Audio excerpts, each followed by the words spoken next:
오늘도 하나님의 부름을 받고 이 시간 예배하기 위해서 주의 존전에 나오신 우리 성도님들을 환영합니다. 하나님께서 이 시간에도 우리에게 복을 주실 줄 믿습니다. 옆에 분들과 같이 한번 인사하도록 하겠습니다. 반갑습니다. 네, 반갑습니다. 예, 반갑습니다. 이제 다 같이 묵상 기도함으로 하나님께 예배를 드리겠습니다.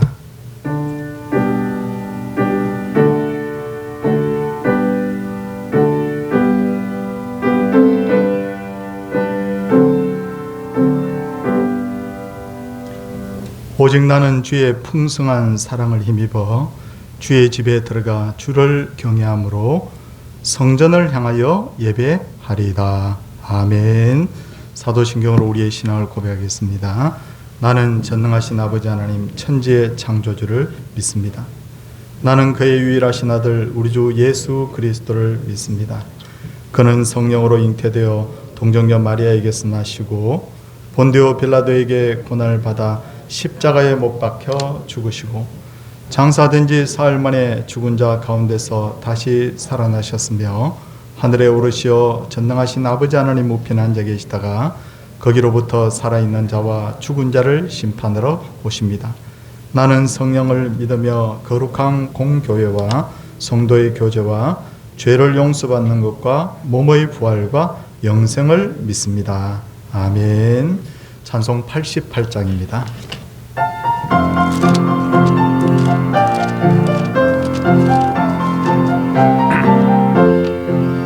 내 진정 사모하는 친구가 되시는 구주 예수님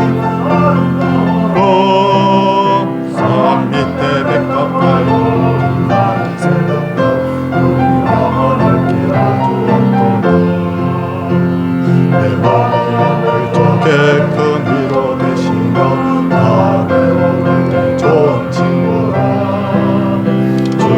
산 밑에 백합 빛나는 새벽과 이 땅 위에 비길 것이 없도다.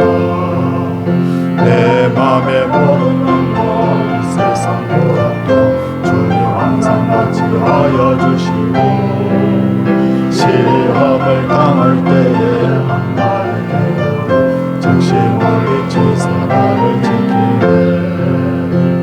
온 세상 말 버려도 주 예수 왕 버려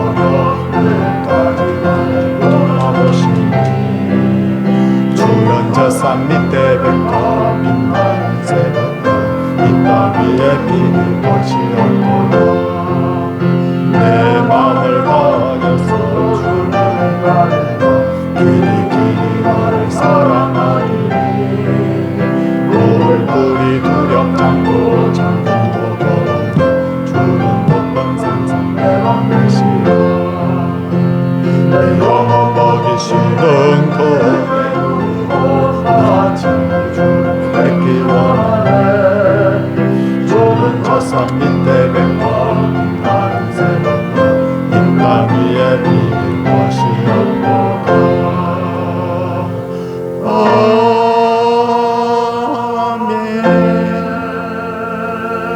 아멘. 문필상 집사님께서 기도 인도하시겠습니다.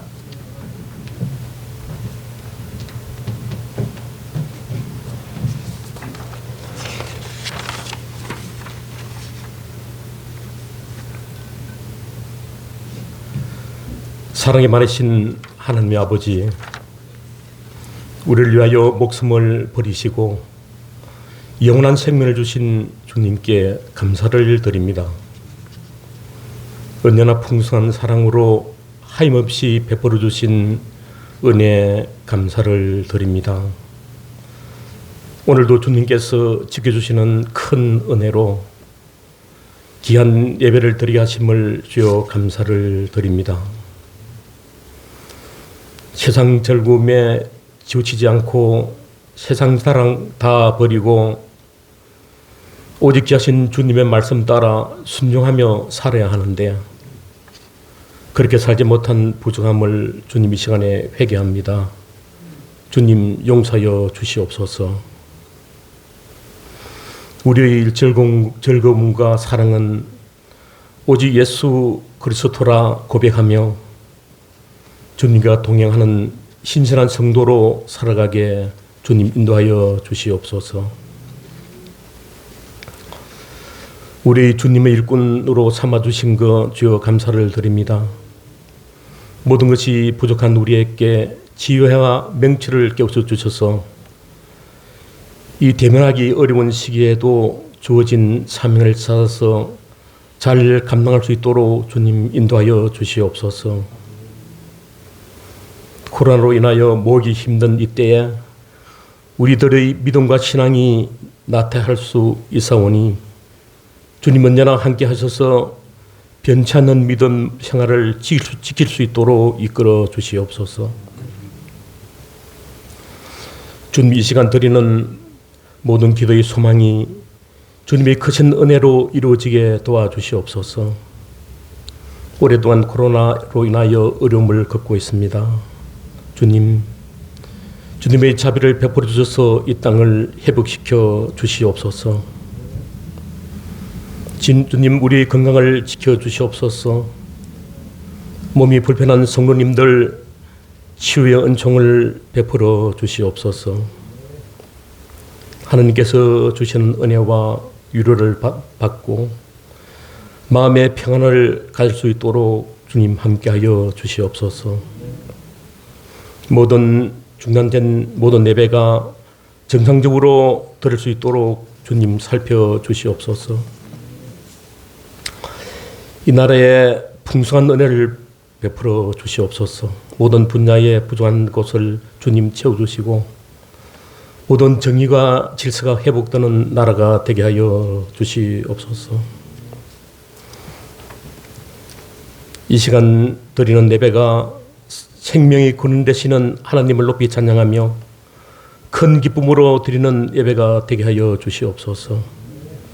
말씀을 전하신 목사님 능력 주셔서 우리에게 필요한 하나님의 말씀을 전하게 하여 주시옵소서. 믿음은 들음에서 나며 들음은 그리스도의 말씀으로 말미암았느니라. 귀한 말씀을 통하여 주님께서 주시는 지혜와 명철을 얻어 말씀대로 믿음생활을 함으로 하나님께 복받는 우리 모두가 되게 하여 주시옵소서. 감사를 드리옵고 모든 말씀 우리 주 예수 그리스도 이름으로 기도드렸나이다. 아멘.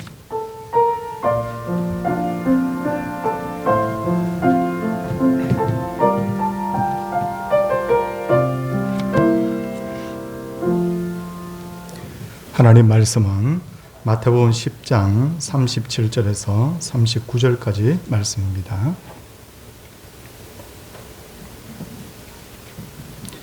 아버지나 어머니를 나보다 더 사랑하는 자는 내게 합당하지 아니하고 아들이나 딸을 나보다 더 사랑하는 자도 내게 합당하지 아니하며 또 자기 십자가를 지고 나를 따르지 않는 자도 내게 합당하지 아니하니라. 자기 목숨을 얻는 자는 잃을 것이요 나를 위하여 자기 목숨을 잃는 자는 얻으리라. 아멘. 이 시간 우리 정인서 집사님 하나님께 특송 올려드리도록 하겠습니다.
그저옵니다.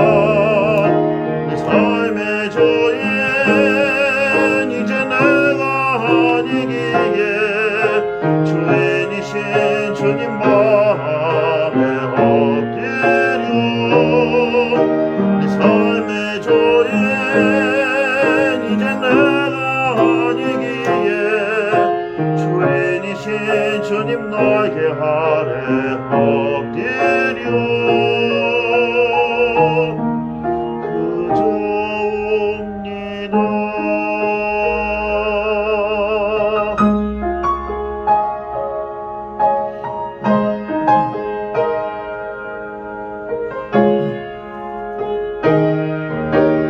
주님 발 아래 엎드려 그의 나에게 아래 엎드려 예수님 무덤가에 앉아 울던 여인들처럼 무너진 것 보던 느헤미야처럼 나는 그저 옵니다.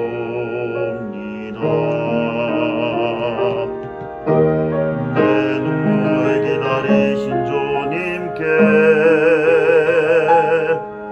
신랑 되신 예수님 그리워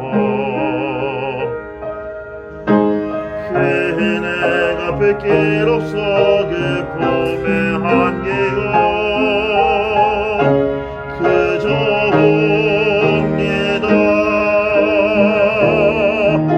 내 삶의 조엔 이제 내가 아니기에 주인이신 주님 발에 엎드려 내 삶의 조엔 이제 내가 아니기에 주인이신 주님 나에게 아래 엎드려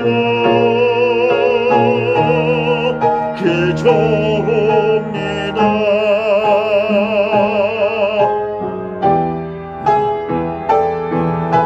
내 삶의 조엔 이제 내가 아니기에 주인이신 주님 발에 엎드려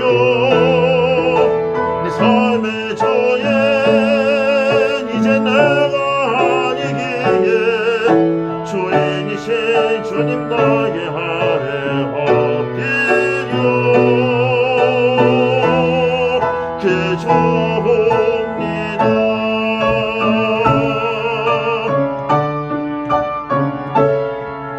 주인이신 주님 품 안에 안기요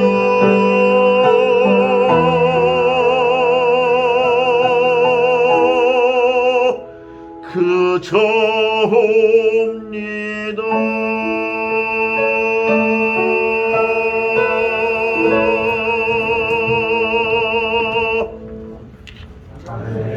삶의 주인이 내가 아니라 주인이라는 고백 받으셨을 줄 믿습니다. 세상에 존재하는 모든 종교에는 저마다의 상징물이 있는데 불교는 불상, 목탁, 염주 이런 것이 상징물이고 이슬람교는 반달이 상징물이고 유대교는 다윗의 육각형 별이 상징인 반면에 기독교의 상징물은 바로 십자가입니다. 십자가는 기독교의 상징이기 때문에 교회당 지붕에도 십자가가 붙어 있고 강대상에도 십자가가 붙어 있고 그리스도인의 집의 벽에도 또 귀걸이나 목걸이를 십자가를 하고 다니는 분들도 있지 않습니까? 근데 2000년 전에 로마 사람들이나 유대인들이 기독교의 상징물이 십자가라는 것을 알게 되면 그들은 아마 깜짝 놀라면서 뒤로 낮아빠질 것입니다. 왜 그런가 하면 2000년 전 이스라엘과 로마에서는 사람이 죄를 지으면 매를 치기도 하고 감옥에 가두기도 하고 또 유배를 보내기나 혹은 사형을 집행하는데 정말 이해가 안 되는 악질 중에 악질범에 대해서는 바로 십자가의 못을 받아가서 죽였기 때문입니다. 십자가형이 결정되면 형리는 죄인이 정신을 차릴 수 없을 정도로 매질을 합니다. 그리고 죄인은 자기가 못 박힐 십자가를 지고 형장으로 갑니다.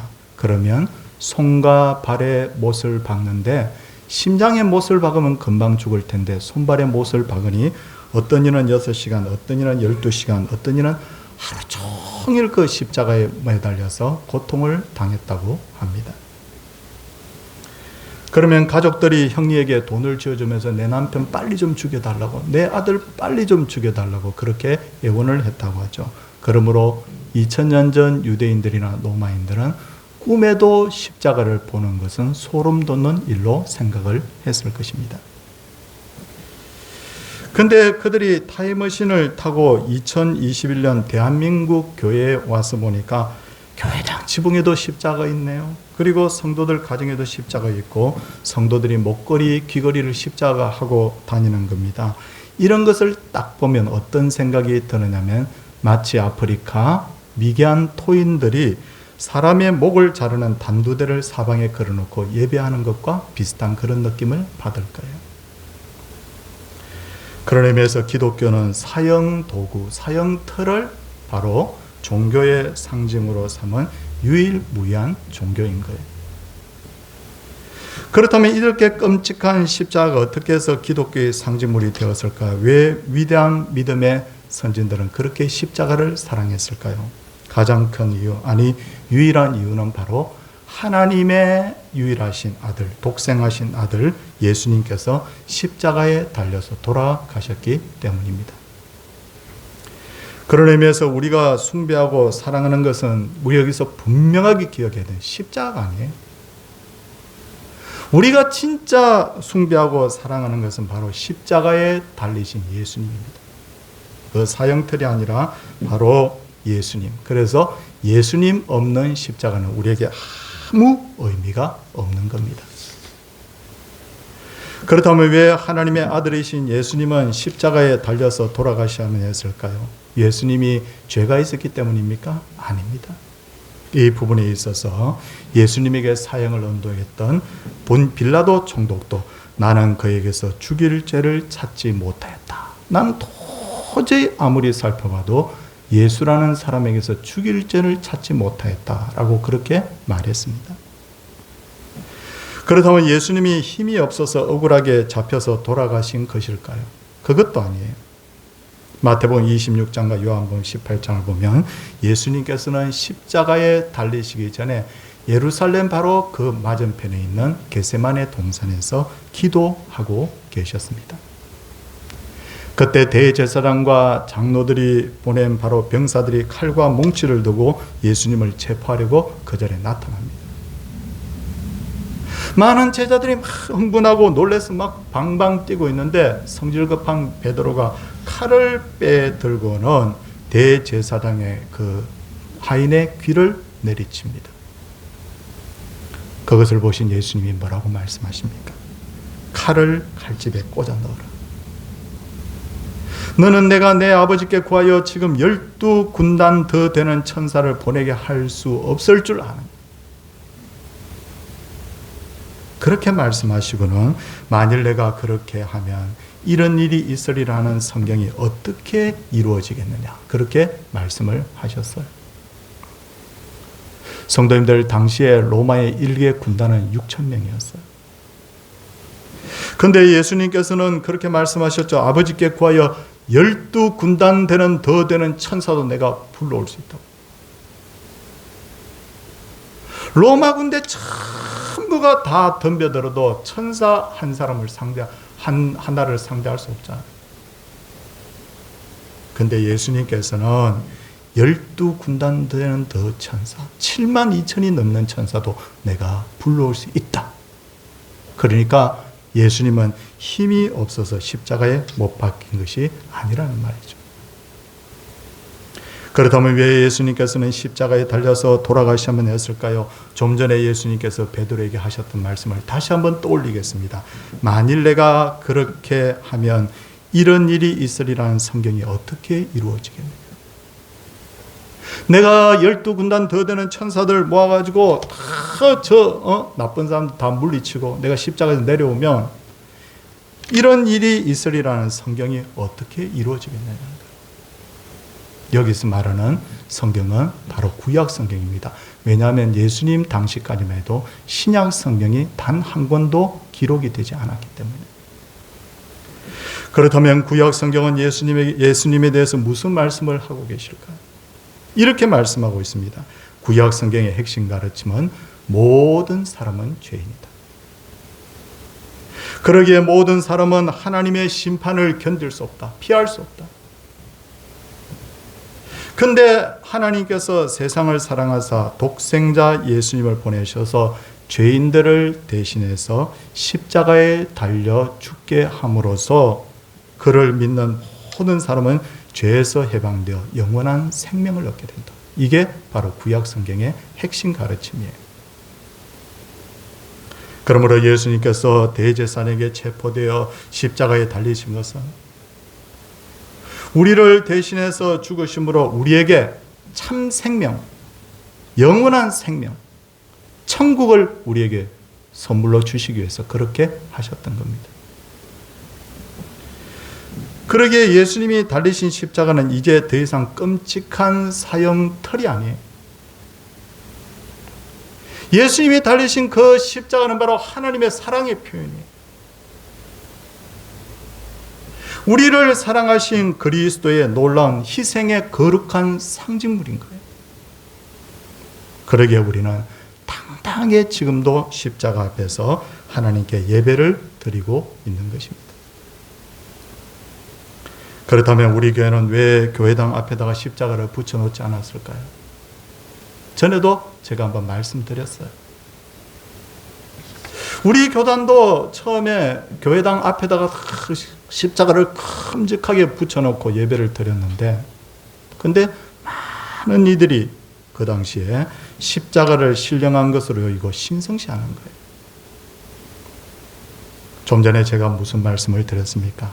십자가가 의미가 있는 것이 아니라 십자가에 달리신 예수님이 의미가 있다. 그래서 우리가 믿는 것은 십자가가 아니라 십자가에 달리신 예수님이라는 것을 강조하기 위해서 이것을 성도들에게 가르치고 난 후에 우리 교단에 속한 모든 교회는 다 강대상 앞에 붙어있는 십자가를 떼버렸습니다. 그러면 십자가 붙어있는 교회는 잘못한 겁니까? 저는 그것도 참 좋다고 생각해요. 그럼 십자가 붙여놓지 않은 교회는 잘못된 것입니까? 그것도 아니에요. 본질이 중요한 거예요. 본질이 뭡니까? 그것은 바로 십자가에 달리신 예수님. 십자가에 달리신 예수님. 십자가에 달리신 예수님이 바로 본질이에요. 그렇다면 예수님이 지신 십자가는 어떤 능력이 있을까요? 첫째로 예수님이 지신 십자가는 죄인을 의인되게 하는 능력이 있습니다. 욥기 1장을 보면 사탄이 하나님 앞에 나와서 욥을 참소하는 장면이 나오죠. 사탄은 하나님께 제가 두루 다니면서 살펴봤는데 욥이 온전하고 정직하여 하나님을 경외하는 것처럼 보이는 이유는 그가 실제로 그렇게 해서가 아니라 하나님이 그에게 잘해주기 때문에 그런 것입니다 라고 그 사탄이 어떻게 하든지 욥을 쓰러뜨리기 위해서 애를 쓰는 것을 볼 수가 있습니다. 그런데 지금도 사탄은 똑같은 짓을 하고 있어요. 지금도 세상을 도로 졸지도 않고 쉬지도 않고 돌아다니면서 사람들을 참소하는 거예요. 우리들의 죄를 들춰내는 거예요. 그렇다면 우리는 사탄에게 참소당하지 않을 자신이 있습니까? 솔직히 저는 없어요. 저는 절대로 의인이 아니고 저는 죄인 중에서도 죄인인 사람이에요. 없어요. 그럴 자신이. 그러기에 사탄은 오늘도 우리의 죄를 하나님 앞에 고발을 하고 있을 것입니다. 사탄은 바보가 아니에요. 사탄이 예수님 시험할 때 돌로 떡을 만들어 먹으라 뭐 어떻게 하는 그 말씀이 전부 성경에 나오는 말씀이거든요. 성경 박사요. 성경 박사. 성경을 너무너무 잘 아는 게 사탄이에요. 근데 그 사탄이 뭐라고 말합니까? 하나님, 죄의 삭은 사망이라고 했죠. 싹이라는 것은 대가를 말하죠. 죄의 대가는 사망이라고 했죠. 그러니까 저기 저 신목사 죄인이니까 지옥 가야 되지 않습니까? 그렇게 말하고 있을 거예요. 그때 예수님이 딱 등장하는 거예요. 예수님이 등장하시면서 내가 십자가에 달려서 다 이루었다. 다 이루었다. 이 말이 무슨 말이냐면 테텔레스타이, 헬라어로 그렇게 말합니다. 이 다 이루었다는 말은 무슨 말이냐면 내가 빚다 갚았다 그런 뜻입니다. 내가 죄값 치르기 위해서 죽어서 지옥에 가야 되는데 예수님이 내 빚 대신 다 갚아줬다. 그러므로 우리는 더 이상 치러야 될 죄값이 없다. 쉽게 말해서 죄를 지었기 때문에 죄인은 죄인인데 이제는 공적으로 죄인 아니다. 이것을 신학 용어로 뭐라고 그러냐면 칭의라고 합니다. 의롭다 칭하심을 받았다는 뜻이에요. 저는 신학교에서 테텔레스타이라는 단어를 딱 배우는 그 순간에 가슴이 뭉클하더라고요. 야, 테텔레스타이 다 이루었다는 뜻이 그런 것이구나. 그래서 저는 지금도 기도하면서 가끔 이 테텔레스타이라는 말을 고백을 합니다. 테텔레스타이, 테텔레스타이. 성도님들, 제가 마지막에 이 땅을 떠날 때가 되면요, 사탄이 찾아올 거예요. 제 영혼을 도적질하려고. 그러면 제가 마지막에 외칠 수 있는 단어가 뭐냐면 테텔레스타이예요. 그 말이 기억이 안 나면 다 이루었다. 이 어리석은 사탄아, 다 이루었다, 예수님이. 그 고백하면 사탄이 물러가고 하나님께서 천사를 보내서 우리를 보호하시고 우리의 영혼을 천국까지 인도하게 되실 줄을 믿습니다. 이게 십자가의 능력이에요. 둘째로 십자가는 사람을 변화시키는 능력이 있어요. 성도들께서는 인생이 희망이라고 생각합니까? 절망이라고 생각합니까? 제가 보기에 모든 인생은 다 잘나나 못나나 절망이에요. 왜 그러냐? 인생 시작은 다 다르죠. 살아가는 것도 다 다르죠. 근데 마지막은 다 죽음인걸요? 사망인걸요? 무덤인걸요? 그런데 절망의 인생이 예수님이 달리신 십자가의 신비를 깨닫는 순간에 소망의 인생으로 변화가 되는 거예요. 그러기에 바울같이 위대한 인물은 쇠사슬에 묶여서 아그리빠 왕에게 재판을 받으면서 이렇게 큰 소리칩니다. 왕이여, 내가 이렇게 묶인 것 외에는 당신도 나처럼 되기를 원하나이다. 십자가의 능력을 알면 성격이 달라지고 말이 달라지고 행동이 달라지고 삶의 모습이 달라져요. 십자가에 달리신 예수님을 마음에 깊이 영접하면 자기가 세상의 주인이 아니라 하나님이 주인인 것을 알게 되고 내가 지금까지 누린 모든 복이 내가 잘해서 누리고 있는 복이 아니라 하나님의 은혜라는 걸 알게 됩니다. 저는 오늘 우리 정인수 집사님 특송 딱 하는데 저하고 사전에 조율을 한 게 아니거든요. 근데 딱 이 찬송을 하는데 이야, 하나님의 예비하심이라는 생각이 들더라. 그러니까 내가 잘해서 한 게 아니니까. 내가 잘났다고 해서 우쭐댈 수가 없는 거예요. 그저 겸손해져 버리는 거예요. 그저 온유해지는 거예요. 그저 낮아지는 거예요. 하나님과 이웃을 사랑하라고 말하지 않아도 사랑할 수밖에 없게 되는 거예요. 이게 바로 십자가 만난 사람의 모습이에요. 셋째로 십자가의 신비를 알게 되면 세상을 보는 눈이 달라집니다. 세계관이 달라지고 가치관이 달라집니다. 십자가라는 안경을 쓰고 세상을 보니까 모든 게 다 새롭게 보이는 거예요. 바울은 아주 머리가 좋아서 능력이 있어서 젊었을 때부터 이미 크게 출세했습니다. 그는 자신의 신념을 위해서라면 무슨 짓이든 할 수 있는 사람이었어요. 성경을 자세히 보니까 바울은 자기의 신념을 지키기 위해서 이미 사람들을 많이 죽였고 그리고 많은 사람들에게 위해를 가하는 것을 주저하지 않았습니다. 바울이 예수님 믿고 교회에 들어오니까 교회 성도들이 전부 반대해요. 전부 반대. 왜냐하면 소문난 사람이었거든요.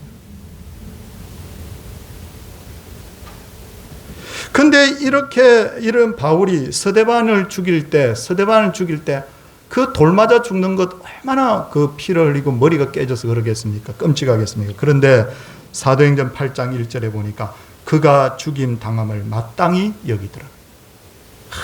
정말 이 사람 정말 지독한 사람이에요. 그런데 그가 십자가에 달리신 예수님을 마음에 딱 영접하는 그 순간에 나는 죄인 중에 괴수라. 내가 나 된 것은 하나님의 은혜라.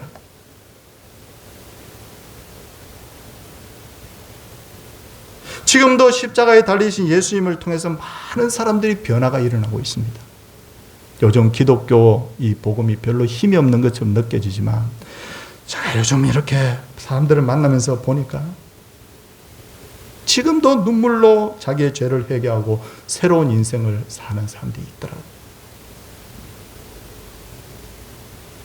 자살을 생각했던 사람이 이제 완전히 절망 속에 빠져있던 사람이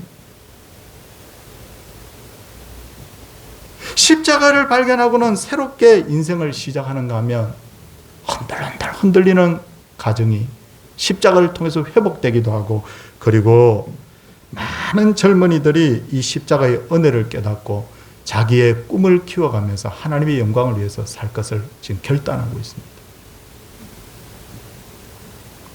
십자가가 우리의 몸에 들어오면 모든 것이 새롭고 참되게 변화가 됩니다. 이야, 십자가의 능력이 이렇게 대단한 거. 예수 그리스도를 통해서 자신을 새롭게 보게 되고 세상을 새롭게 딱 보는 그 순간에 감사할 것밖에 없구나. 사람이 변해버려요. 넷째로 십자가의 능력을 알게 되면 죽음의 권세를 이기게 됩니다. 아무리 똑똑하고 잘난 사람도 죽음을 이길 수가 없잖아요. 그러기에 죽음 앞에서는 누구나 다 두려워합니다.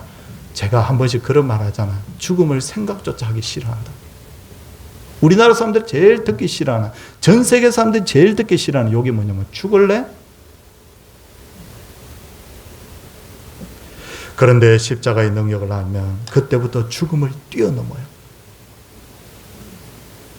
고린도전서 15장 55절을 보면 바울 사도는 사망아 너의 승리가 어디 있느냐, 사망아 내가 쏘는 것이 어디 있느냐라고 하면서 사망 너 나한테 덤벼봐, 죽음 너 나한테 한번 덤벼봐. 죽음을, 사망을 책망을 하고 있어요. 인간의 방법이나 지혜로 죽음을 이길 수 있습니까? 좋은 맷자리 준비해놓고 좋은 수위 준비해놓다고 그게 죽은 사람이 무슨 도움이 돼요? 생명보험 크게 들어놓은 것이 유족들에게는 도움이 될지 모르지만 죽은 자가 죽어야 나오는 돈이고 돈은 아무 죽은 자에게 의미가 없으니 사실 생명보험은 다시 말해서 사망보험이 되는 거예요. 어떻게 보면. 오직 우리에게 참된 능력과 도움이 되는 것이 십자가. 여기 우리 한 자리에서 오늘 다 예배드리고 있지만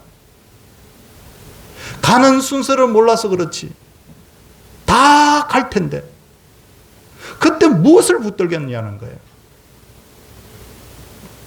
우리가 이 십자가를 굳게 붙듦으로 말미암아 사망에서 생명으로 옮겨지는 그런 놀라운 역사가 있기를 바랍니다. 이제 예수님께서는 오늘 본문을 통해서 십자가의 은혜를 받은 우리에게 두 가지 요구를 하고 계십니다. 첫 번째 요구는 뭐냐면 세상 그 무엇보다 나를 더 사랑하라. 오늘 본문 말씀 마태복음 10장 37절 말씀 보겠습니다.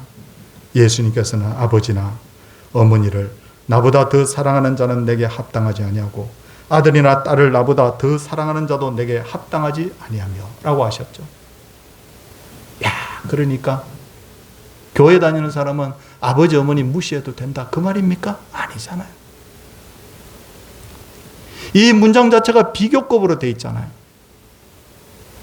아버지 어머니 당연히 사랑해야죠. 아들 딸도 당연히 사랑해야 됩니다. 여기 예수님 뭐라고 말씀하셨습니까? 그러나 나를 더 사랑하라. 삶의 가장 우선순위, 사랑의 가장 우선순위가 바로 예수 그리스도가 되어야 된다는 것. 둘째로 예수님께서 우리에게 요구하시는 것이 뭡니까? 자기 십자가를 지고 나를 따르라는 것. 요즘 크리스찬들 중에 십자가 목걸이를 하고 다니는 분들이 있는데 상당히 저는 의미가 있다고 생각해요. 나는 예수의 사람이다. 내 정체성을 보여주는 거잖아요. 근데 만일 십자가 목걸이를 하고 다니면서도 그리스도인답게 살지 못한다면 어떨까? 한번 생각해 보셨습니까? 말이나 행동이 그리스도인답지 못하다고 한다면 그 십자가 목걸이가 무슨 의미가 있겠습니까? 어떻게 하면 그리스도인답게 살 수 있을까? 십자가를 지는 거예요. 십자가를 진다는 것은 삶의 우선순위를 내가 아니라 하나님께 두는 것을 말합니다. 나의 유익이 아니라 하나님의 영광을 위해서 사는 것이죠. 십자가를 진다는 것은 자기 희생을 의미합니다. 나는 진짜 저 사람 용서 못하겠는데 용서해야 되는 거야. 내가 이런 부분에 있어서 분명히 손해인데도 불구하고 내가 손해를 감수하는 거예요. 이거 십자가 지는 거예요. 십자가를 진다는 것은 자기 생각대로 사는 것이 아니라 하나님의 말씀대로 사는 것입니다. 그러기에 십자가 지는 것은 골고다 언덕으로 올라가는 것처럼 힘든 거예요. 내 자존심도 죽여야 되고 손해도 봐야 되는데 그게 어떻게 쉬운 일입니까? 하지만 성도님들, 십자가를 지는 것을 너무 부담스러워하지 마십시오. 십자가는 지면 질수록 쉽고 가벼워집니다. 왜 그런가? 십자가를 질수록 주님께서 십자가 질 능력을 주셔요. 주님, 난 누가 너무 미워요. 근데 사랑할 수 있게 해주세요 하고 다 마음을 열고 기도하는 그 순간에 사랑할 수 있는 마음을 주신다.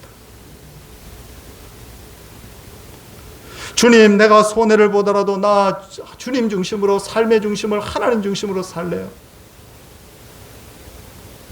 마음을 세우고 뜻을 딱 세우는 그 순간에 주님께서는 그렇게 될 수 있는 우리에게 믿음을 주시는 거예요.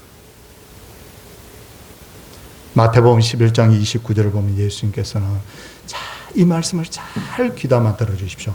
나는 마음이 온유하고 겸손하니 나의 멍에를 메고 내게 배우라. 그리하면 너희 마음이 쉼을 얻으리라. 십자가를 제대로 지기 위해서 예수님으로부터 배우는 거예요. 이렇게 하는 게 사랑이구나. 이렇게 하는 게 희생이구나. 이렇게 하는 게 자기를 죽이는 거구나. 참 말씀을 딱 배우는 그 순간에, 배워가는 그 순간에 어떻게 됩니까? 주님의 그 십자가, 내가 져야 될 그 십자가가 어떻게 됩니까? 쉽고 가벼워져 버려요. 그러면 어떻게 됩니까? 십자가를 지는데도 불구하고 평안이 있고 기쁨이 있고 은혜가 넘치는 거예요. 이야, 이 예수 믿는 거 진짜 힘든 것인 줄만 생각했더니 이렇게 행복한 것이었구나. 그걸 깨닫게 되는 거예요. 사랑하는 우리 동산의 모든 가족들, 십자가만 자랑하고 십자가만 사랑하고 십자가의 정신대로 우리 살아갈 수 있기를 바랍니다. 십자가, 십자가, 고난의 십자가. 근데 우리에게는 영광의 십자가예요. 이 십자가에 생명이 있어요. 이 십자가에 참된 평안이 있어요. 이 십자가에 참된 은혜가 있다고요. 나를 변화시키는 능력이 있어요. 가정을 변화시키는 능력이 있어요. 교회를 변화시키는 능력이 있습니다. 십자가를 잘 우리가 깨닫고 십자가를 짐으로 우리의 삶에 하나님이 예비하신 모든 복으로 충만하게 채워지기를 주님의 이름으로 축원을 드립니다. 찬송하도록 하겠습니다. 찬송은 우리 십자가를 생각하면서 341장 찬송하겠습니다.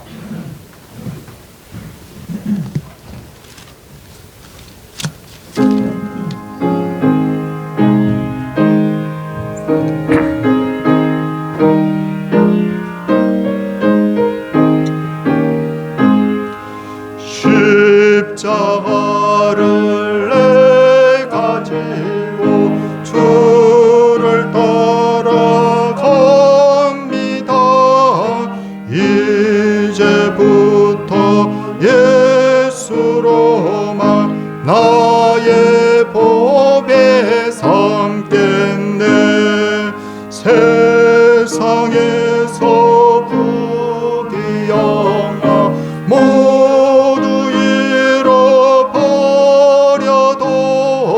주의 평안 내가 받고 영생 복을 받겠네. 주도 고뇨 당했으니 나도 고뇨 당하리. 세상 사랑 감사하나 예수 신실하니라.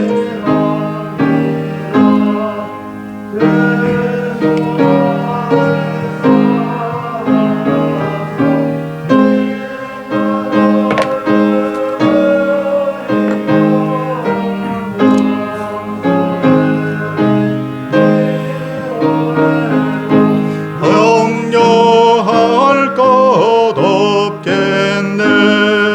내가 핍박 당할 때에 주의 품에 안기고 세상 고초 당할수록 많은 위로 받겠네.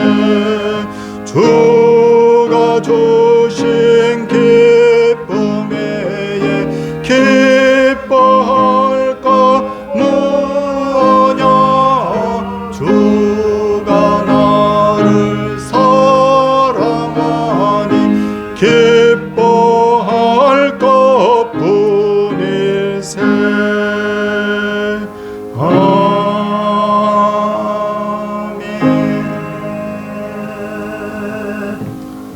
범사에 감사합니다. 또 범사에 감사드립니다. 귀한 선물들을 하나님 앞에 드렸습니다. 이제 기도하도록 하겠습니다. 하나님 아버지, 이 시간에도 그 십자가의 놀라운 신비에 대해서 다시 한번 마음에 새기고,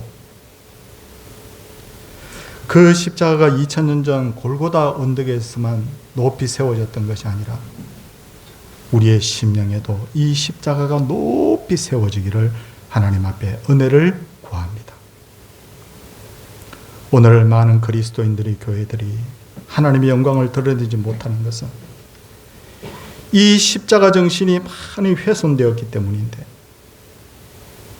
우리에게 십자가가 어떤 의미가 있는지, 십자가의 능력이 무엇인지를 철저하게 깨달아서 나는 죽고 예수 그리스도가 내 속에서 사는 그런 놀라운 역사가 있게 하옵소서. 십자가 세워지는 그 자리에 문제가 해결되게 하소서. 십자가 세워지는 그 가정에 상처가 아물어지고 새롭게 되게 하여 주소서. 십자가의 능력을 통하여 환우들이 건강을 회복하게 하시며 십자가를 통하여 우리 자녀들이 새롭게 되게 하여 주소서. 십자가를 통하여 한국교회가 다시 일어나게 하여 주소서. 십자가를 통하여 주님 다시 한번 한국교회 부흥의 역사가 오게 하여 주옵소서. 십자가를 통하여 코로나든 어떤 환란이든 공고든 이기는 교회가 되게 하여 주옵소서. 최후 승리 얻음으로 말미암아 하나님 앞에 칭찬받고 면류관 받는 우리 귀한 성도님들과 한국교회 되게 하옵소서. 주님, 이 시간에 주를 사랑하여 예배하며 신앙을 고백하며 찬양하며 하나님 앞에 귀한 예물들을 주 앞에 드렸나이다. 하나님 앞에 드린 이 모든 예물들이 주 앞에 상달되게 하소서. 하나님이여, 드린 이 손길들이 복을 받게 하시고 또 드리지 못한 분들에게도 하나님께서 은혜를 베푸셔서 동산교회 모든 성도님들이 젖먹이에서부터 또 하나님 작년 노년일까지 은혜 받지 못하는 분이 한 분도 없게 하여 주시옵소서. 주 예수 그리스도의 은혜와 하나님의 사랑과 성령의 감화교통하심의 역사가 하나님의 백성들 위해 이제로부터 영원토록 함께 있을지어다. 아멘.